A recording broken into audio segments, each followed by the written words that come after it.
Chapter 3. At break time, Francine, Sue Ellen, and Fern quickly ran outside to read Popular Girl. At the picnic table, Arthur kept his distance from them, but he stayed close enough to hear everything they said. It said that you can prom date in 12 days or less, said Fern.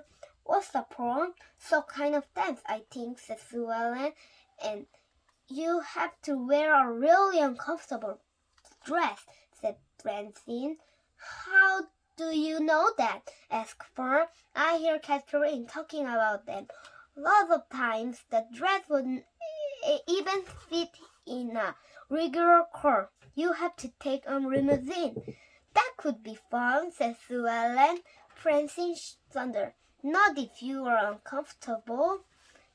I'll bet you anything that doesn't dress each two. Fern and Sue Ellen nodded.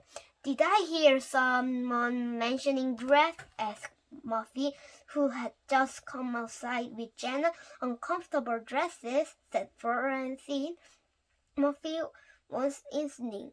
Is that Popular Girl? She gasped. The other girls nodded. I can't wait till I'm older enough to know what they're talking about, said Muffy. Then I can do everything they said. She pointed to a picture of a girl in a shiny green and orange striped mini dress. I'll bet just like that, Mother, said she sighed. It'll be heaven. Buster and the Brain came up behind her. They looked at the picture too. That dress looked like one big lollipop, said Buster. And all-day soccer, the Brain added. Muffy rolled her eyes. As if you two know anything about fashion. Francine flipped through a few more pages. Here's a quiz, she said. How likable are you? Let's take it, said Muffy. I hear this test can tell you a lot about yourself. Here, everyone take a pieces of paper to write down your answer. She tore sheets from her notebook and handed them around.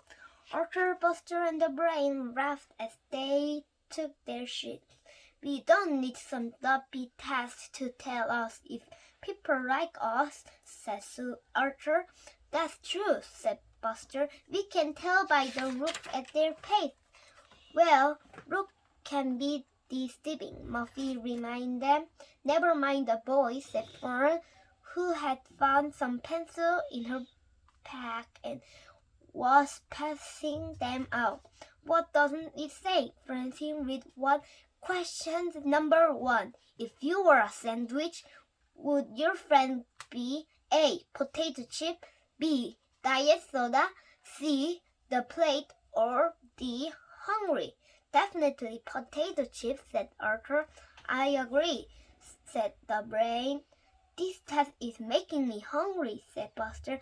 Did anybody bring a snack? The girl all ignored them and wrote down the answer. Francine read the next question. If you could bring one thing to a desert island, would it be A. Your telephone, B.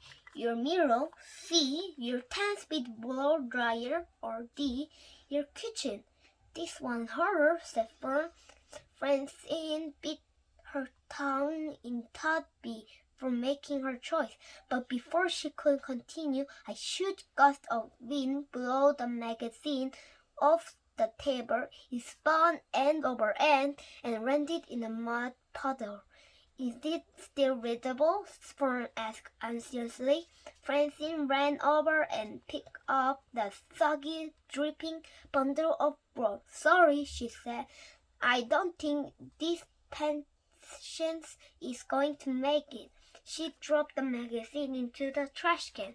Oh well, said Sue Ellen. That's the end of that.